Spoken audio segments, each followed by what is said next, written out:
नमस्कार, मैं ज्ञानू चौधरी, आप देख रहे हैं इंडिया न्यूज़ 24। दोस्तों, इस समय हम मौजूद हैं आनंद इंजीनियरिंग कॉलेज भर्ती ग्राउंड पर और आज 29 सितंबर को भर्ती प्रक्रिया का 10वां दिन है और आज मैनपुरी ज़िले के अभ्यर्थी अग्निवीर बनने का सपना लेकर यहां आए हैं, लेकिन मामूली से समय अंतराल की वजह से निर्धारित समय में 1600 मीटर की रनिंग क्वालिफाई नहीं कर पाए हैं, जिसकी वजह से इन्हें बाहर कर दिया गया है।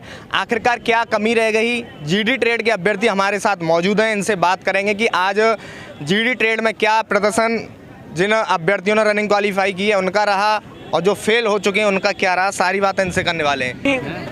कहीं ना कहीं इसमें जो अधिकारी लोग थे उनकी भी हम लोगों में थोड़ी भ्रांतियां फैलाई गई हैं, क्योंकि अधिकारी जब लोग हमसे वार्तालाप करते रहे बराबर, उसके बाद उन्होंने अचानक से को बोला, यानी उन्होंने एकदम मेरे साथ छल सा किया। वो अगर बोलना चाहते तो हमें पहले से इशारा कर देते कि हम बोलने जा रहे हैं। वो घूमते रहे और एकदम पीछे से गए और कुछ और बात थी और बात एकदम बात को घुमाया और गो बोल दिया। उन्होंने ये मेरे साथ भ्रांति, सबसे बड़ी भ्रांति की। आप किस बैच में थे? मैं 5th बैच में था। कितने बच्चों का बैच था आपका? मेरा लमसम 350 बच्चों का बैच था। देखिए, ये इन भाई ने एक नई बात बताई है, अभी तक ये बात हमें किसी ने नहीं बताई थी, जिसकी वजह से हमने आपको भी नहीं बताई। इनका कहने का मतलब ये है कि जब एक बैच बनाया जाता है, लगभग 250 बच्चों से कम तो यहाँ कोई भी बैच नहीं बन रहा है। अगर लास्ट वाला बैच जीडी का अगर कम बच्चे हों वो एक अलग है, लेकिन पिछले 2 दिनों से लगभग 300 साढ़े 300 बच्चों का बैच बनाया जा रहा है। बैच बनाया जाता है, उसके बाद दौड़ने से पहले कुछ दिशा निर्देश दिए जाते हैं, समझाए जाते हैं, बच्चों को मोटिवेट किया जाता है। तो क्या होता है कि बच्चे बड़े ध्यान से उनकी बातें सुनते हैं, यानी बच्चों का ध्यान उन्हीं की तरफ रहता है, दौड़ने की तरफ, यानी कि इस बात में नहीं रहता है कि कब गो बोल दिया जाए। ये बातें बच्चों के दिमाग में नहीं रहती है। भाई बता रहे हैं कि वो हमसे बात कर रहे थे, हम उनकी बात को सुन रहे थे बड़े ध्यान से, और इसी बीच यानी बातों के बीच में उन्होंने गो बोल दिया, जिसका खामियाजा भाई को भुगतना पड़ा और इन्हें बहुत गलत लग रहा है। और इनका कहने का मतलब ये है कि हमारे साथ जो कुछ हुआ सो हुआ, लेकिन आगामी समय में जो भर्ती प्रक्रिया में युवा भाग लेने वाले हैं उनके साथ ऐसा ना हो। मैं जो भी इसमें प्रशासन है और जो भी अधिकारी इसमें फोर्स वाले अधिकारी करा रहे हैं, मेरा उनसे हाथ जोड़कर निवेदन है, कृपया करके आप अगर गो बोलते हैं तो ऐसे गो बोलें जो बच्चे समझ जाए, जो भी अभ्यर्थी हैं वो समझ जाएं। अगर आप एकदम हमें पहले भ्रामक कर देते हैं, उसके भ्रमित कर देते तो समझ नहीं पाते हम।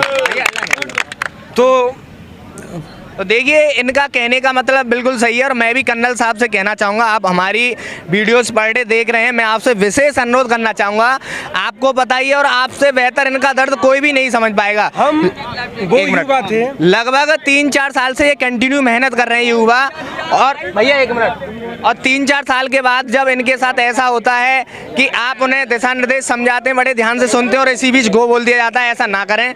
गो बोलने से पहले बिल्कुल उन्हें रेडी कर दिया जाए, उसके बाद बोला जाए। अच्छा भैया, ग्रुप 1 ग्रुप 2 बोला आज? हाँ, वैसे बोला गया है। टाइमिंग दी गई 30 सेकंड टाइमिंग। सबसे बड़ी बात तो ये थी कि जैसे कुछ बोलना चाह रहे भूल गए एकदम। चलो कोई नहीं। हाँ, उसमें टाइमिंग थी, वो बोलते हैं 30 सेकंड ओनली। उसमें आप जितने बच्चे सिलेक्शन होते हैं उन्हीं का था ग्रुप, और वो ऐसे कुछ नहीं बोला। यानी लास्ट 30 सेकंड बोलते हैं? हाँ, वही। इनका कहने का मतलब ये है कि जब लास्ट 30 सेकंड उनके अनुसार, मतलब उन्हें लग रहा है कि अब सिर्फ हमें 30 सेकंड इस बैच को और दिया जा रहा है हमारी तरफ से, सिर्फ वही बताते हैं। उसके बाद लगभग 3-4 दिन से ये प्रॉब्लम आ रही है कि ग्रुप 1 ग्रुप 2 या कोई भी यूटर्न नहीं बजाया जा रहा है, जबकि ये भर्ती प्रक्रिया का हिस्सा है, ऐसा होना चाहिए। क्योंकि क्या होता है कि कुछ बच्चे, देखिए, किसी के पास टाइमिंग बॉस वगैरह तो होती नहीं है, तो अपना भागते हैं, भागने पे फोकस रखते हैं। जैसे यूटर वगैरह या ग्रुप 1 ग्रुप 2 बोलते हैं तो बच्चा कोशिश करता है और तेजी से भागने की कोशिश करता है, लेकिन जब ग्रुप 1 ग्रुप 2 या कोई भी यूटर वगैरह नहीं बज रहा है तो बच्चे को पता ही नहीं चलता और वो अपने जिस हिसाब से रनिंग कर रहा है उसी हिसाब से करता है, जिसका खामियाजा ये होता है कि कुछ बच्चे लगभग 3-4 सेकंड की वजह से रस्सा के बाद नज़दीक पहुंच जाते हैं, लेकिन उन्हें क्वालिफाई नहीं कर पाते, रस्सा क्रॉस नहीं कर पाते। अगर यूटर वगैरह या ग्रुप 1 ग्रुप 2 अगर प्रत्येक बैच में बोला जाए तो हो सकता है 4-6 कैंडिडेट और समय से पहले रस्सा क्रॉस करें। तो ऐसा कर्नल साहब से मैं अनुरोध करना चाहूँगा कि आगामी डेट में ऐसा करें, ऐसी नाइंसाफ़ी इन अभ्यर्थियों के साथ ना करें। आप भ्रांति पहले अभी फैला रहे हैं। हम लोग लगातार इस भर्ती का जो इंतज़ार कर रहे थे, विगत 7 वर्षों से हम लोग इंतज़ार कर रहे थे। भर्ती आप लोगों ने दी, उसमें आपने संशोधन कर दिया। पहले तो हम 60 साल तक थे और करते रहते थे। मुझे आशा थी कि हम उस जब भर्ती हो जाएंगे तो मैं अपने परिवार का भरण पोषण कर सकता हूँ, अपने भाई बहनों का सबका भरण पोषण कर सकता हूँ। लेकिन आपने उसमें संशोधन किया, 4 वर्ष की। हम बेरोजगार जितने होते गए, जितने लोग हम बेरोजगार होते गए, युवाओं की तादाद बेरोजगार दिन बढ़ती गई। फिर हम लोगों ने मान लिया आपके जो सुझाव आपने दिया, लेकिन जब हम आप लोगों के वो सुझाव सब मानने को तैयार हैं तो कृपया करें, आपसे निवेदन है कि आप भी अपनी भर्ती प्रक्रिया में थोड़ा सा सुधार लाएं और हम लोगों को ज़्यादा से ज़्यादा मौका देने का कष्ट करें, जिससे हमारे लोगों की बेरोजगारी दूर हो सके। मेरी यही सरकार से और प्रशासन से, दोनों लोगों से विनम्र निवेदन और प्रार्थना है। इन भाई का मतलब ये है कि जब आप अग्निपथ योजना लेकर आए थे तो उस समय हालांकि कुछ 3, 4, 5 दिन, लगभग 1 सप्ताह तक उसका विरोध भी हुआ था, लेकिन जब सारे डिफेंस के, तीनों डिफेंस सेक्टर के अधिकारी जो चीफ हैं वो भी आए और लगभग जो बड़े बड़े पदों पर आसीन हैं सभी ने इन्हें समझाया, तो युवा समझे, आपकी अग्निपथ योजना को इन्होंने स्वीकार किया और उसके बाद आपने अनाउंसमेंट किया। ये सारी बातें, आपकी सारी बातों से सहमत हुए, लेकिन उसके बाद फिर इनके लिए कोई भी छूट ना दी जा रही है। ये सरासर नाइंसाफ़ी की जा रही है। लगभग ज़्यादा नहीं, आप सिर्फ 4 साल के लिए इन्हें देश की सेवा करने का मौका दे रहे हैं। मेरा भी यही कहना है, उन सभी युवा का भी ये कहना है कि लगभग सिर्फ फिक्स बैच बनाएं, लगभग 250 बच्चों का बैच ठीक है, इससे कम भले ही आप ना बनाएं, लेकिन कम से कम एक बैच में 40 से 50 बच्चों को मौका दें रनिंग क्वालिफाई करने का।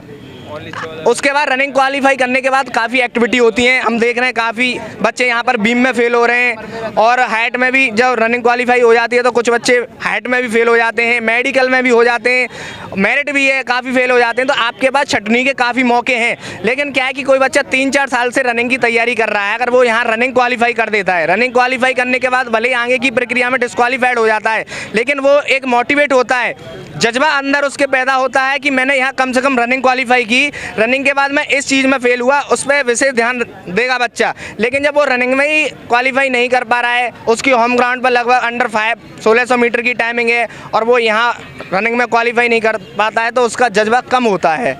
तो ऐसा ना करें, सिर्फ 4 साल का मौका दे रहे हैं तो कुछ तो छूट दीजिए। तो फिलहाल मेरे साथ जीडी ट्रेड के अभ्यर्थी थे, इन भाई ने काफ़ी अच्छी बातें बताई, कर्नल साहब और साथ ही साथ काफ़ी अधिकारी भी इस वीडियो को पढ़ रहे देख रहे हैं। तो मैं और कुछ कहना चाहोगे भाई?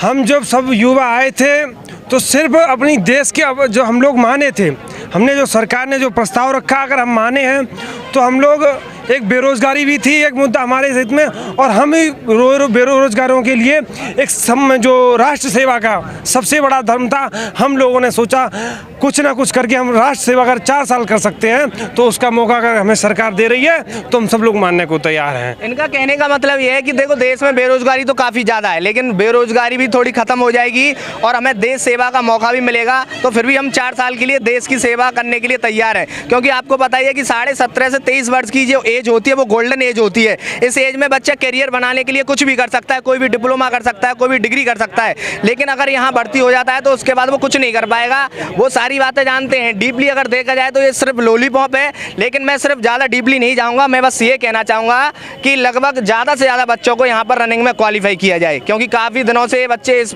भर्ती का इंतजार करते हैं और उन्हें उम्मीद रहती है। और कर्नल साहब, आप इस चीज़ को बेहतर समझ रहे हैं, क्योंकि आप इनकी पीड़ा इसलिए समझ रहे हैं क्योंकि आप भी इसी लाइन से होकर गुजरे हैं। तो फिलहाल इस खबर में इतना ही। मेरे सहयोगी गौरव शर्मा के साथ मैं ज्ञानू चौधरी, इंडिया न्यूज़ 24। ऐसी ही शानदार खबरें सबसे पहले देखने के लिए इंडिया न्यूज़ 24 चैनल को अभी सब्सक्राइब कर बेल आइकन जरूर से दबाएं।